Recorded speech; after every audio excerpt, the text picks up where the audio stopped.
nakausap din namin ng luwa. Nandun din ang luwa, nandun lahat, pinag-usapan namin.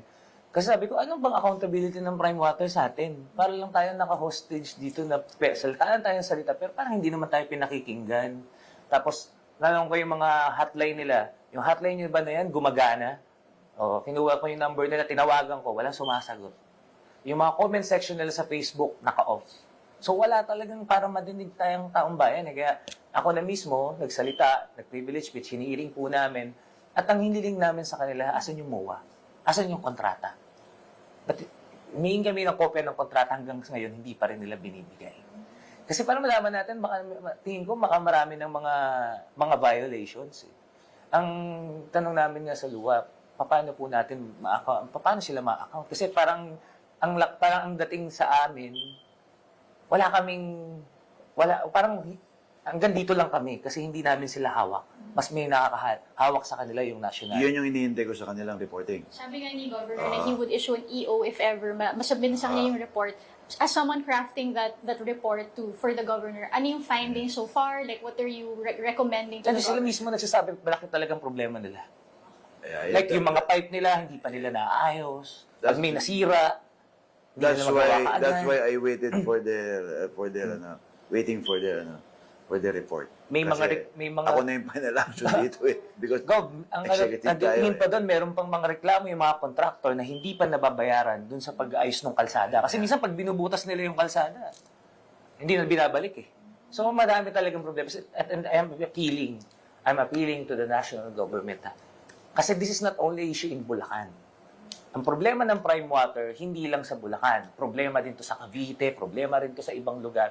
I think this is a national issue na dapat pakialaman na rin ng mga legislator natin sa national government.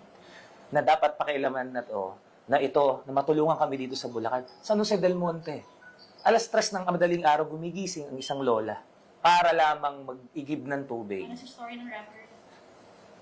Kwento lang din sa akin yan. Meron sa Marilao. Actually, nung baka may mga nakaraang buwan, mga January. Shortage of water talaga sila. Nasira yung kanilang tubo. Ngayon, gumawa po ako ng resolution na ma-waive yung bill nila for that month. Kasi nga, paano mo sisingilin? Sira nga yung tubo. Paano mo sisingilin yung mga tao? Siyempre, magreklamo sila. Awa ng Diyos naman na i-waive naman kahit paano dun sa yung mga apektado. Pero hindi lahat ng mga nandun sa barangay na yon o dun sa ano. So, kailangan mahabang battle to. What would you recommend that at least the Governor do? Or yung local, at your where you are, ano yung magagawa ng government? At least to help the suffering of the Kailangan ma-review namin yung sa Sangguniang Panlalawigan. Ma-review namin yung provision, yung kontrata nila. At kung may mga violations, dapat managot sila. At dapat mabigyan din ng tsansa yung ibang ibang company na mag-serve. Kasi parang nangyayari sila lang yung options. Wala nang ibang option na pwedeng magbigay ng tubig sa mga probinsya. Take it or leave it. Kung yun ang mabibigay namin, parang ganun. Doon kung papayag siya, kung ito'y makabubuti, pero I suggest i-revoke na talaga yung kanilang service. Di ba? Wala na talaga.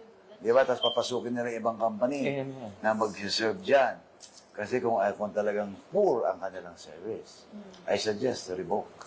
We're also getting reports na apparently the local water board is recommending the cancellation of the joint venture of Prime Water in San Jose del Monte. Do you know anything about that? Ngayon pala. Actually, dapat lahat. Actually, hindi lang sa San Jose, not only in San Jose del Monte, Malolos, Marilao. Sa Malolos na napakadami. Alam mo, nagiging dahilan lagi ng Prime Water, hindi po kami sakop ng LGU.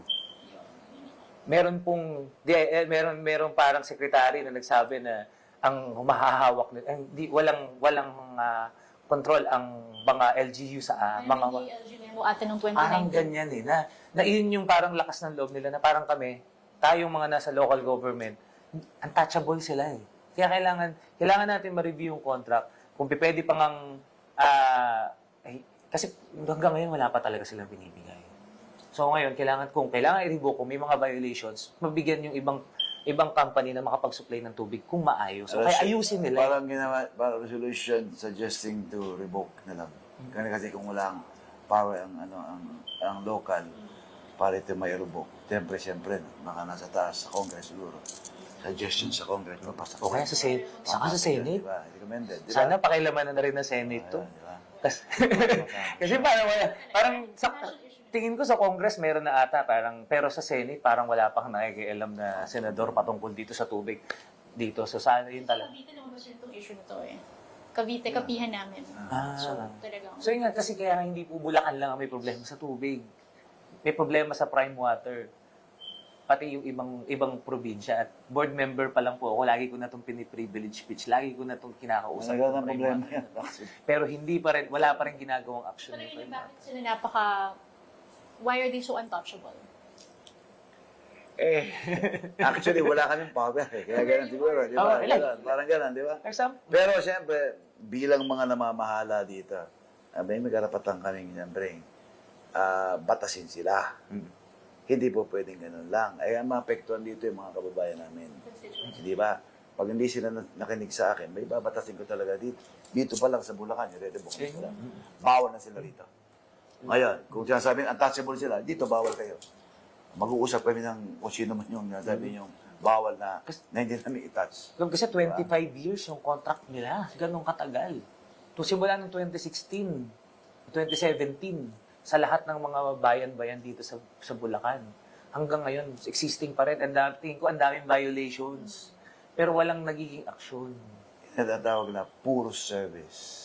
Sobrang poor talaga. Kaya nga tinawag ng crime water.